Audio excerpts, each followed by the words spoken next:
I have a thought exercise for you. Which of these is morally acceptable? A. Adjusting a fetus to breech presentation for the purposes of extracting an intact calvarium? Or B. Dismembering a baby in the womb feet first in order to keep his brain in one piece for medical research? In either event, this is what it looks like at the end of the day, because those are the same thing in different words. The former words being those of Dr. Deborah Nucatola as exposed by the Center for Medical Progress, a pro-life organization currently under prosecution by the state of California. The chilling effect of this prosecution is as calculated and deliberate as Dr. Nucatola's sterile medical language.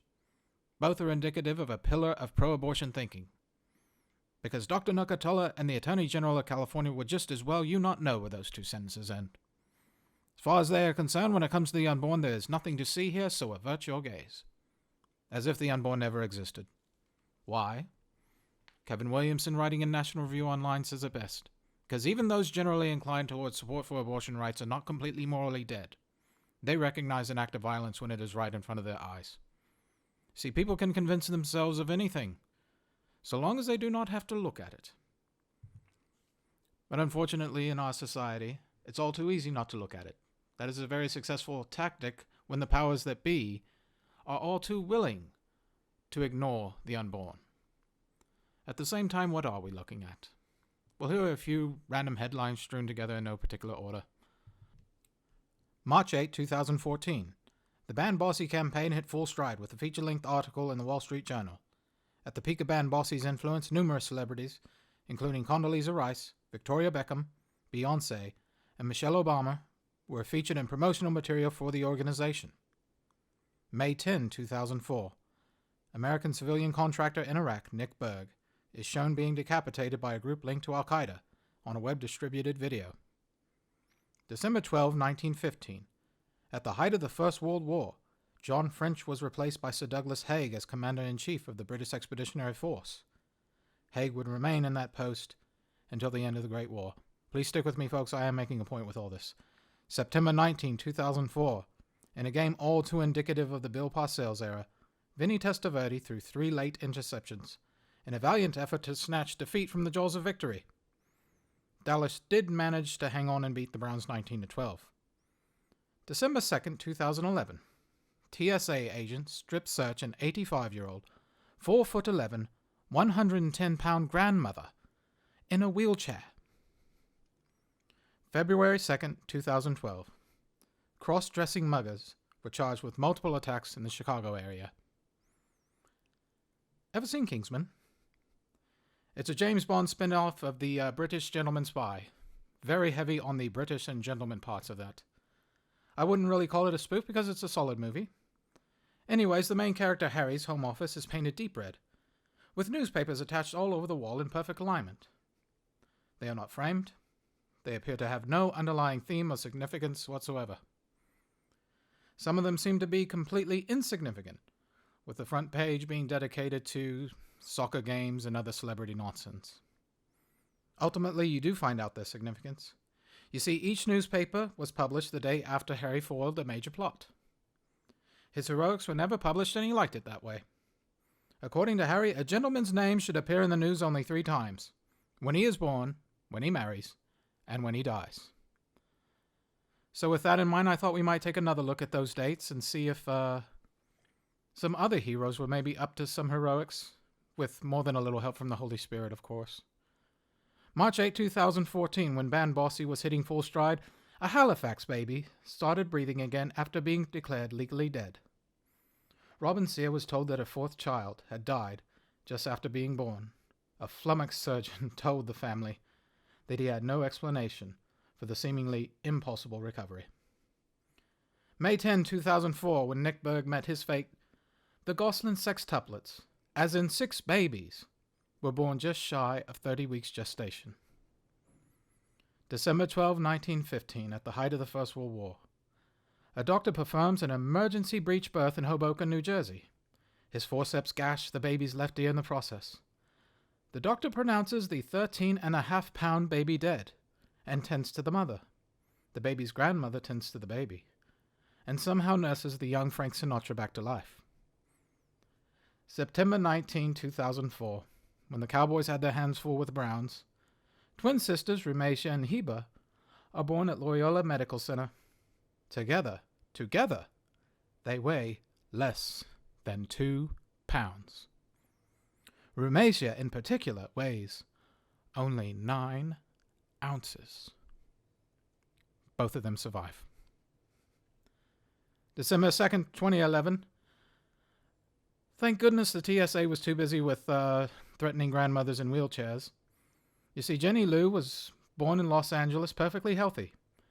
And only days earlier, her mother fled China to avoid forced abortion at the hands of the Chinese government. You see, Jenny was lucky, because most out-of-plan babies, as they are called in China, never see the light of day.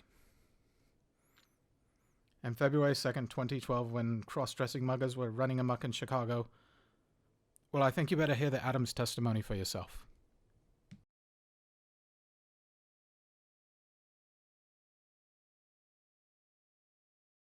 Hi, we're Brian and Robin Adams. We actually met at the Village, got married a couple of years later, and then we decided that we wanted to have a family and start a family, and just thought that would just come very natural and very easy. But for us, it was a big challenge. For us, we went through a couple of miscarriages. We had Robin had a really bad ectopic pregnancy. Going through all of that, we finally got pregnant with twins, and we were just overjoyed. We were at a friend's house, and I started having some pretty intense pain in my back, and she said, maybe you should call your nurse and just check and see what that is. And so we went to the ER on New Year's Day, and they were pretty busy, and called up to labor and delivery, and let us go ahead and come up, even though we were 19 weeks, and that's typically not protocol for them to let somebody come up there that early in pregnancy. They typically would just say you're having a miscarriage. So we went up, and they found out that I was in labor, and they gave me some medication to help stop it, and tried to prevent anything else progressing. The doctor explained all the scary odds for us, that you only we had less than a 5% chance, and for us that was more than enough. We knew that God could do God could do miracles with that, and but the doctor went on to explain to us that a lot of times it's better for you to terminate the pregnancy or abort the pregnancy and let the woman's body heal and try again later. But for us, it was something that we held on hope and said that we wanted to see where the Lord would take it. And we believe God has a purpose for every life, and for us, it was just the only option. So the specialist came in and did a sonogram, and now Titus was laying across the cervix, and everything was relaxed, and he said, well, this doesn't look like you're going to deliver at all. Everything is calmed down, and he's essentially blocking the exit. So we went in the hospital, and for over a month we got to hear our son's heartbeats. Every other day we got to go see them on a sonogram, which not every family gets to see their kids develop on an every other day basis. They organized a prayer group at the hospital while I was on bed rest, and I couldn't go down there because I couldn't leave my room, but Brian sent me video, and it was a waiting room full of people. There was just worship and singing and praying, just pleading with the Lord for the life of our two boys. And then at 23 weeks and 2 days, we couldn't stop labor any longer, and we ended up having an emergency C-section and delivered Titus first, and he was 1 pound 6 ounces. He lived for 45 minutes and he just didn't have the lungs to respond to a ventilator or to treatment.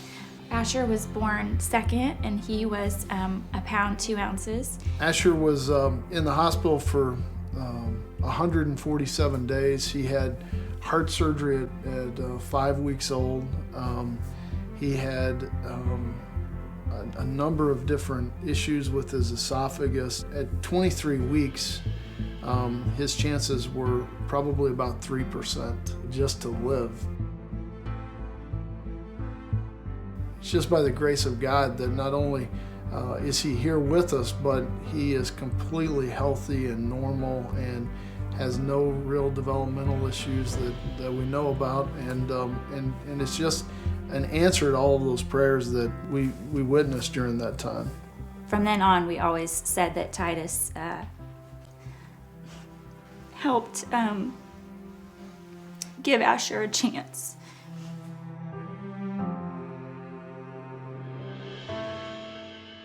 In everything that was taken from us, he wanted to give us so much more.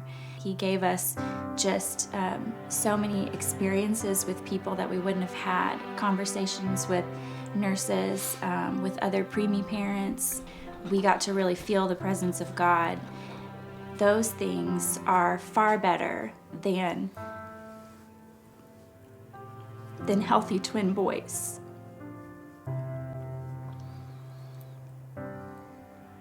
Those things are eternal.